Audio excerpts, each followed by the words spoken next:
Hello everyone, greetings from doctor Rashmi's homeopathy. Friends, आज की इस वीडियो में हम जानने वाले हैं मोटर न्यूरॉन डिजीज़ के बारे में। मोटर न्यूरॉन डिजीज़ एक डीजनरेटिव नर्वस डिसऑर्डर है। यह एक ऐसी बीमारी है जो आपके मोटर नर्व्स को डीजनरेट करती है। अब ये मोटर नर्व्स क्या होती हैं? तो फ्रेंड्स, हमारे शरीर में दो तरह की नर्व्स होती हैं। एक होती है मोटर नर्व्स और दूसरी होती है sensory nerve.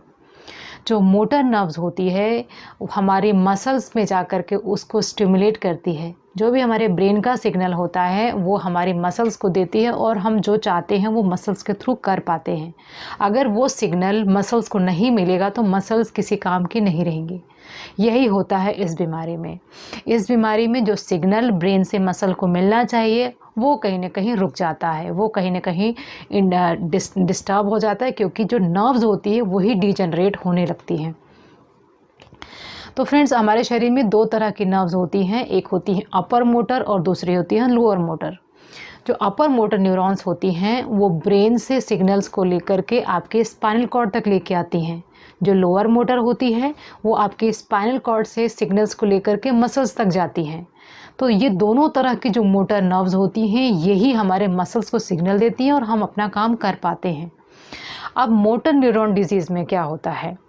Motor neuron disease एक डीजनरेटिव डिसऑर्डर है जो कि ओल्ड एज के साथ ज़्यादातर आता है, और इसमें ये जो मसल्स होती हैं इसके जो सिग्नल होते हैं वो उनको नहीं मिल पाते हैं, इसीलिए बहुत सारे कामों को करने में डिफ़िकल्टी आती है।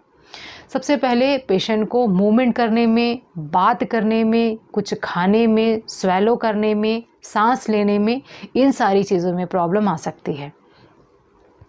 अगर हम बात करें कैटेगरीज़ की तो डिपेंडिंग अपॉन कि क्या नर्व्स इसमें अफेक्टेड हो रही है, उसकी प्रोग्नोसिस कैसे हो रही है, इसके आधार पर इसको 4-5 कैटेगरीज़ में डिवाइड किया गया है।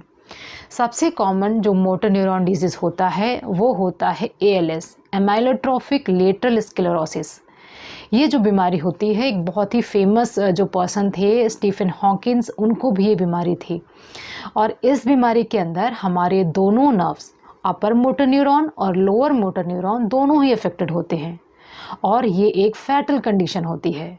मतलब जब आपको सिम्टम्स दिखने शुरू होते हैं उससे लेकर 3 से 5 साल तक ही पेशेंट की लाइफ रहती है। ये बहुत ही ख़तरनाक, सबसे ज़्यादा देखी जाने वाली और सबसे ज़्यादा फैटल कंडीशन होती है मोटर न्यूरॉन डिजीज़ की। जो दूसरी होती है वो कंडीशन होती है प्राइमरी लेटरल स्क्लेरोसिस की, जिसको हम PLS बोलते हैं। ये कंडीशन फैटल नहीं होती है लेकिन प्रोग्रेसिव होती है। जो थर्ड कैटेगरी आती है वो होती है प्रोग्रेसिव बल्बर। ये जो कंडीशन होती है इसके अंदर आपकी च्यू करने की, आपके स्वेलो करने की, आपके बात करने की जो कंडीशन होती है उसमें चेंजेस आते हैं, क्योंकि आपके ब्रेन स्टेम को अफेक्ट करती है। अगर कंडीशन प्रॉब्लम जो ब्रेन स्टेम के लेवल पे आ रही, जो कि इन सारी चीज़ों के लिए रिस्पॉन्सिबल होता है, च्यू करने के लिए, स्वेलो करने के लिए, बात करने के लिए, अगर वहाँ पर प्रॉब्लम आ रही है तो उसको हम बोलते हैं प्रोग्रेसिव बल्बर।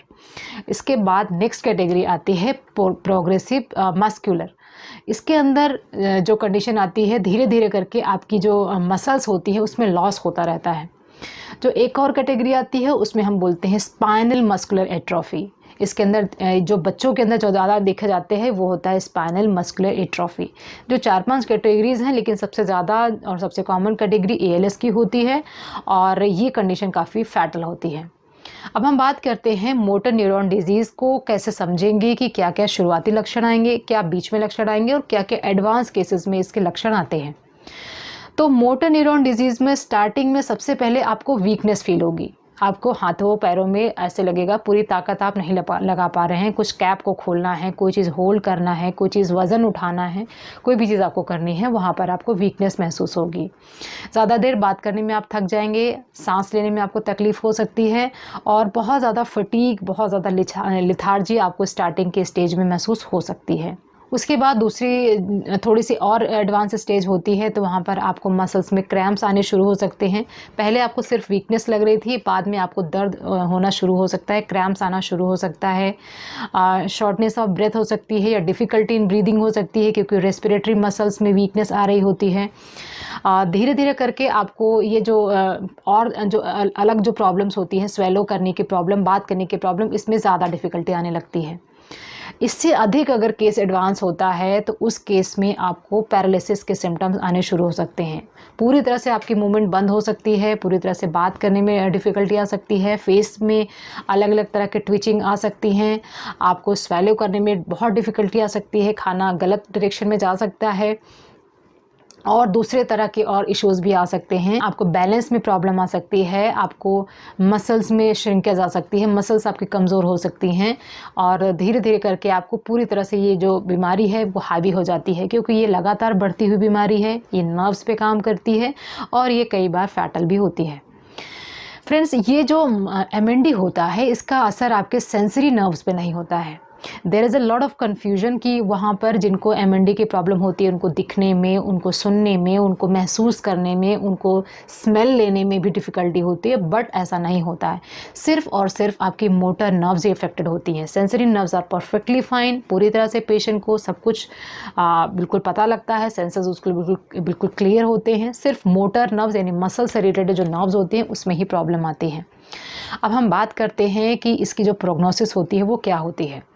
प्रोग्नोसिस का मतलब होता है बीमारी पता लगने के बाद आपको ये कितने समय तक आपको लाइफ एक्सपेक्टेंसी क्या रहती है या बीमारी में सुधार होने के चांसेस कितने होते हैं। तो जो MND होता है ये लगातार बढ़ती हुई बीमारी है, ये क्रॉनिक बीमारी है और एक फैटल कंडीशन है, एक टर्मिनल कंडीशन है। इसका सबसे अच्छा रोल तभी होता है जब जल्दी से बीमारी का पता लग जाए, जल्दी से स्टेप्स ले लिए जाएं और बीमारी, क्योंकि ये हम इसको किसी भी कंडीशन में रोक नहीं सकते हैं, सिर्फ़ और सिर्फ आपकी जो इम्पैक्ट है उसको रोका जा सकता है। इस बीमारी पे, इस बीमारी का जो भी इम्पैक्ट आपके ऊपर आने वाला है, तो इसका बहुत तरह से ट्रीटमेंट किया जाता है। होम्योपैथी में कुछ मेडिसिन्स हैं जो कि MND के केसेस में अच्छा काम करती हैं, पर्टिकुलरली अगर आप इन मेडिसिन्स को इनिशियल स्टेजेस में देते हैं अलॉन्ग विद अदर मेडिसिन जो कि आप एलोपैथिक सिस्टम से लेते हैं। हम सप्लीमेंट्री मेडिसिन की तरह इनको यूज़ कर सकते हैं। तो फ्रेंड्स, होम्योपैथी में एक चीज़ आपने सुनी होगी कि जो कॉन्स्टिट्यूशनल ट्रीटमेंट होता है, बीमारी के बारे में पूरी बात करके ही बीमारी की दवा देना।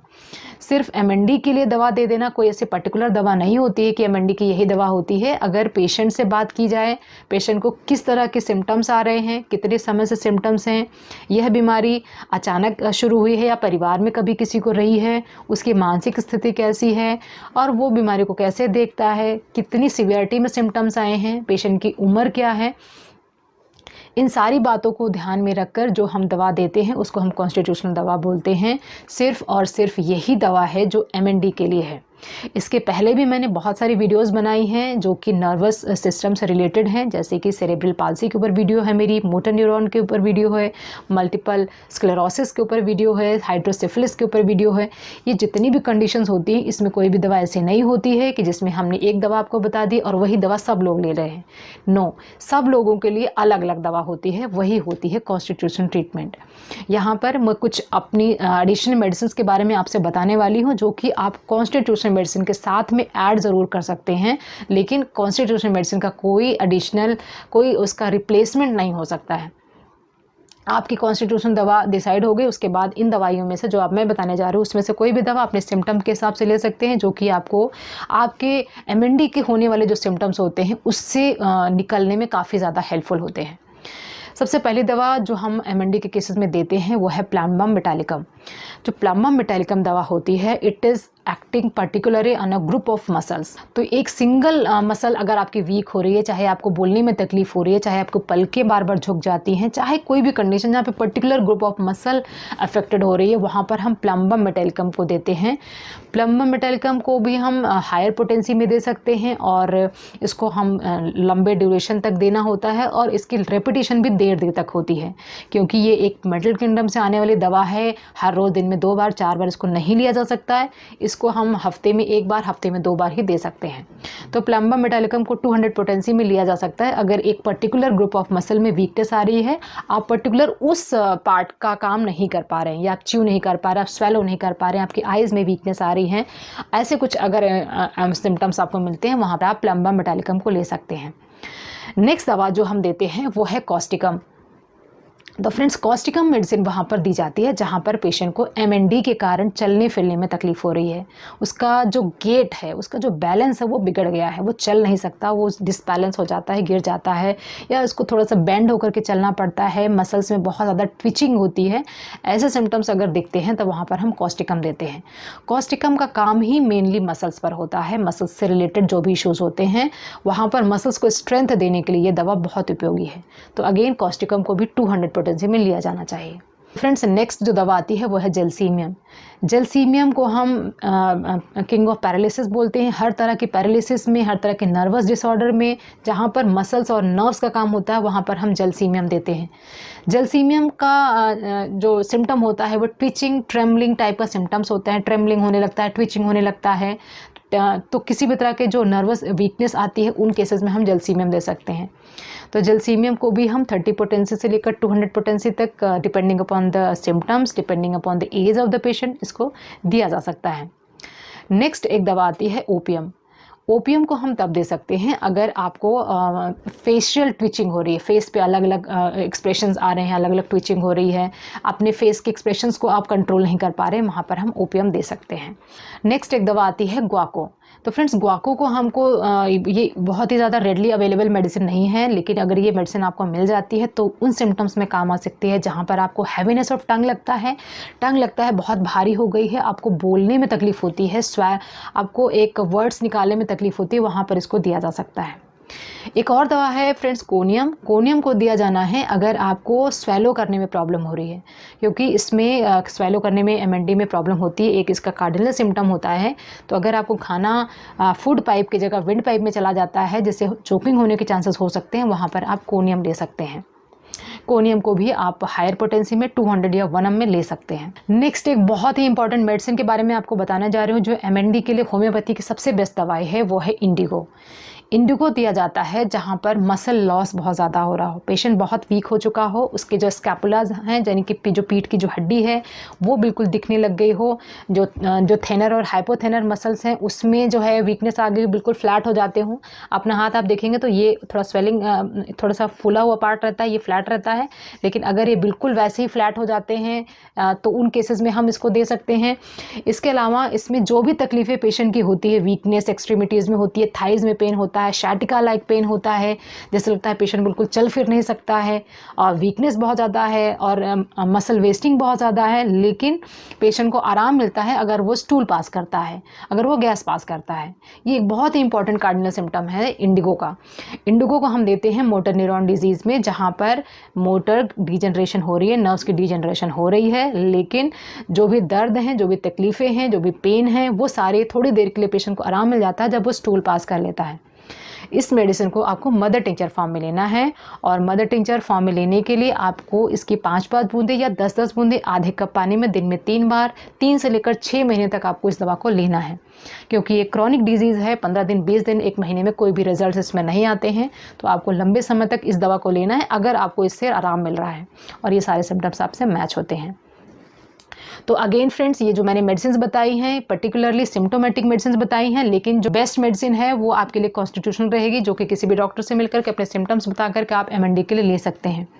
अगर आप किसी भी कंसल्टेशन के लिए मुझसे अपॉइंटमेंट बुक करना चाहते हैं, अपना पूरा ट्रीटमेंट लेना चाहते हैं, तो क्लिनिक के व्हाट्सएप नंबर 7017991940 पर व्हाट्सएप करके अपना अपॉइंटमेंट का स्लॉट बुक कर सकते हैं।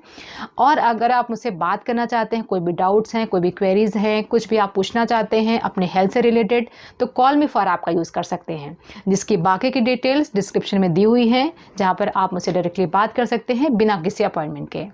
तो फ्रेंड्स, ये सारी इन्फॉर्मेशन थी MND के बारे में और उसके होम्योपैथिक मेडिसिन के बारे में। आई होप कि ये इन्फॉर्मेशन आपको पसंद आई होगी। Wishing you very good health. Thanks for watching.